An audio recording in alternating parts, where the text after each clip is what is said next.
विजय ने उसे सम्राट बनाया, पर करुणा ने उसे महान बनाया। ये कहानी है अशोक की, जिसने युद्ध भूमि से मानवता तक का सफर तय किया।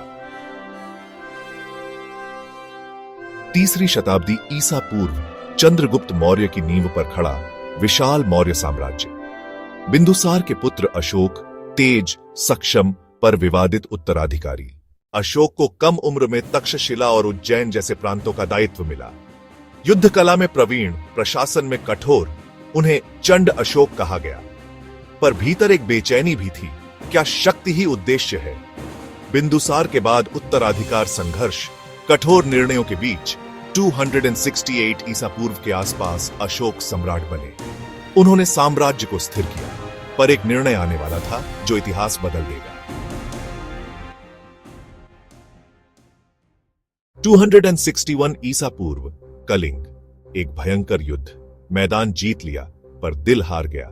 लाशों के बीच खड़े अशोक ने देखा, विजय की कीमत इंसानी पीड़ा थी।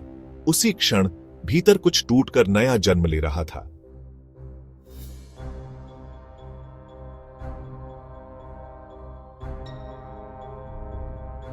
विजय की जगह करुणा ने ली।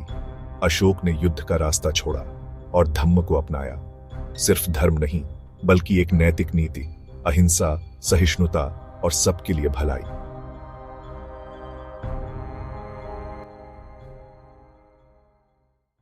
अशोक ने धम्म के संदेश को स्तंभों और शिलालेखों पर खुदवाया। जनता की भाषा में पशु बलि का निषेध, अनावश्यक शिकार पर रोक, यात्रियों के लिए विश्राम गृह, चिकित्सालय और पेड़ पौधों की रक्षा। शासन में नैतिकता का समावेश हुआ।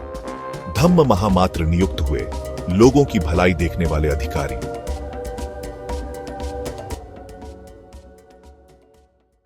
अशोक ने धम्म का संदेश सीमाओं से परे भेजा। दूतावास, संवाद और पारस्परिक सम्मान। कहा जाता है उनके संदेश श्रीलंका तक पहुंचे, जहां शांति की यह लौ और प्रज्वलित हुई। अंतिम वर्षों में भी वे एक बात दोहराते रहे, मैं अपने सभी प्रजाजनों का पिता समान हूं। सत्ता नहीं, सेवा ही उनके शासन का सार बन गई।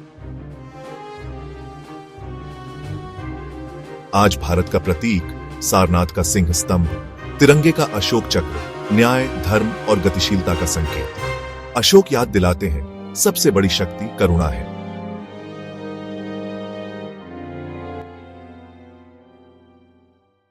अगर इतिहास दिशा बदल सकता है, तो हम भी अपने भीतर का धम्म खोज सकते हैं। हर निर्णय में, हर दिन।